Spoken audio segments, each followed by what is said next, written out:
앞트임 재수술이라고 불리는 카테고리를 크게 세 가지 정도로 나눠볼 수가 있겠는데요.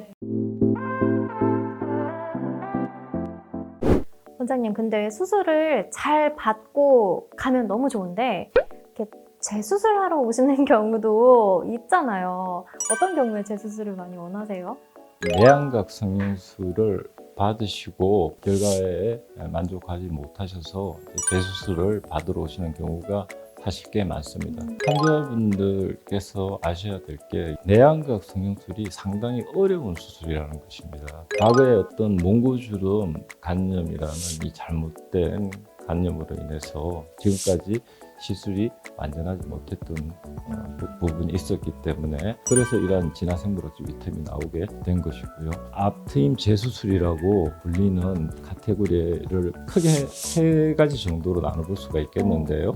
첫 번째로는 눈머리가 덮인 부분을 충분히 열어주기 위해서 수술을 했는데 여전히 눈머리가 답답한 경우, 재트임이 필요한 경우겠죠. 두 번째는 눈머리가 필요 이상으로 열리거나 눈머리에 자연스러운 아이라인이 훼손돼서 눈이 부자연스러워 보이는 경우가 되겠습니다. 이러한 경우는 복원 혹은 재건 수술이라고 불리는 눈머리를 다시 일부 덮으면서 아이라인을 복구하는 그런 수술이 필요하겠죠. 네. 세 번째는 이 눈머리 쪽 쌍꺼풀 라인과 관계된 부분입니다. 눈머리 쪽의 쌍꺼풀 라인은 이 진화생물학적인 내안각 성형술로 눈머리 깊은 흰부 연부 조직을 상방으로 충분히 올려줘야 하는데 그러한 효과를 충분히 주지 못하고 쌍꺼풀 라인을 일정 크기 이상으로 디자인했을 경우 대개 눈머리 쪽 쌍꺼풀이 풀리게 됩니다. 그래서 눈머리 앞쪽 아이라인이 덮이면서 쌍꺼풀 라인이 약간 꺾여 보이는 현상이 나타나게 되죠. 이러한 경우 단순히 쌍꺼풀 재수술로 해결되는 것이 아니라 진화생물학적인 내안각 성형술과 동반하여서 눈 앞머리 라인을 교정해야지 해결된다는 것을 아셔야 합니다. 구독!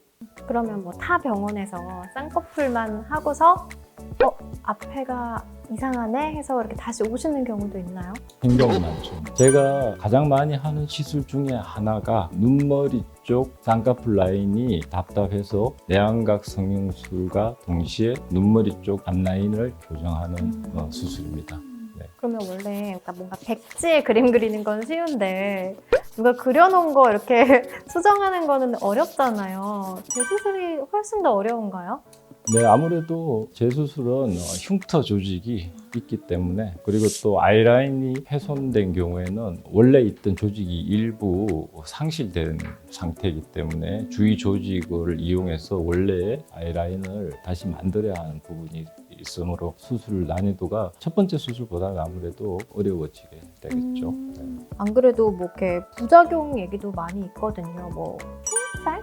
흉살이 뭔가요? 어떠한 수술을 하더라도 흉살이 일시적으로 어느 정도는 생기게 되겠죠. 하지만 앞트임 재수술, 복원 수술은 사실 흉터살이 과거보다는 사실 그렇게 많이 생기지는 않습니다. 이 상처가 낫는 과정에서 흉살이 많이 올라오는 것은 조직에 긴장이 많이 걸려 있을 때 보통 비우성 반응이라고 하는데요. 흉살이 이제 많이 올라오게 되는데 기술이 많이 발전하고 해부학적 개념이 발전을 하면서 이 진화생물학적인 위트임 수술의 골자가 눈 주위 조직에 걸려있는 구조적인 긴장력을 완화시키는 개념이 포함되어 있기 때문에 과거보다는 아무래도 흉살이 훨씬 덜하다. 전혀 없다라고 말은 할 수 없지만 훨씬 더 완화되었다 이렇게 표현할 수 있겠습니다.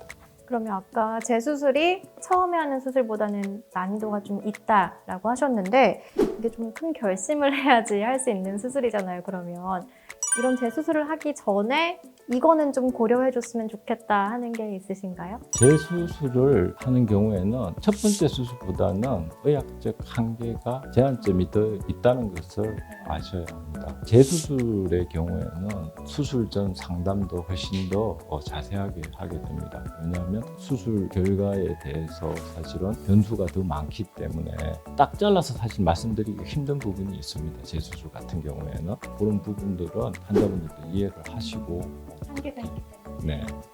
그렇다면 이번에도 어김없이 OX로 더 자세히 알아보도록 할게요. 재수술에 관한 OX 첫 번째 문제입니다. 앞트임 복원 수술을 할 때 쌍꺼풀 재수술도 같이 할 수 있다. 하나, 둘, 셋. 근데 정답이 거의 대부분 O인 것 같은 건 제 착각인가요? 그러면 O로 찍으면 같이 하시는 분들이 많으세요? 네, 같이 하는 경우도 있고 사실은 따로 하는 경우도 있습니다. 트임 복원 수술과 쌍꺼풀 수술을 같이 하는 것이 좋냐, 따로 하는 것이 좋냐, 사실 이런 질문들도 사실 많은데요. 이것은 사실 경우에 따라 조금 다르다고 봐야 합니다. 경우에 따라서는 핍한수를 통한 앞트임 복원을 하면서도 이와 약간 반대되는 개념인 트임 개념을 통해서 쌍꺼풀 라인을 좀 더 수정을 해주어야 하는 경우도 있기 때문에 이러한 경우에는 이 복원 수술과 쌍꺼풀 재수술을 사실 같이 하는 경우가 더 좋을 수가 있고요. 그렇지 않은 경우라면 사실 따로 해도 무방하다고 볼 수가 있겠습니다. 대부분 이 앞트임 수술을 망친 경우에는 눈머리 쪽 쌍꺼풀 라인도 사실은 성공하지 못한 경우가 사실 많습니다. 그렇기 때문에 각각의 경우에서 이 쌍꺼풀 라인과 눈머리 부분을 같이 평가해서 어떠한 선택이 좋을지 판단하는 것이 좋을 것 같습니다. 환자분마다 다르다 이런 말씀이고요. 두 번째 OX 드릴게요. 앞트임 수술 후에 복원 수술을 하는 데에 골든타임이 있다. 하나, 둘, 셋. 오, 없어요? 글쎄요. 제 생각에는 골든타임이 있다라고 보기는 좀 힘들고요. 복원 수술은 원칙적으로 뭐 다른 수술도 마찬가지지만 1년 정도 조직이 안정된 시간이 지난 후에 시술을 받는 것이 좋습니다. 그것이 골든타임이라면 골든타임인데 어느 정도 시간 안에 해야 된다. 뭐 이런 것은 없는 것 같습니다. 마지막 공식 질문으로 넘어가 보도록 하겠습니다. 원장님이 가장 어려워하시는 그 질문이에요. 원장님에게 재수술이란? 재수술은 항상 신중하게 해야 하는 수술이다 라고 생각합니다. 네, 뭔가 많은 생각이 드셨나 봐요. 생각을 많이 하셨는데 여러분 재수술 하시기 전에 많이 고려해 보시고 상담 받으시면 좋겠고요. 궁금한 점 있으신 분들은 댓글에 언제든지 달아주세요. 오늘 영상이 유익하셨다면 구독, 좋아요. 알림 설정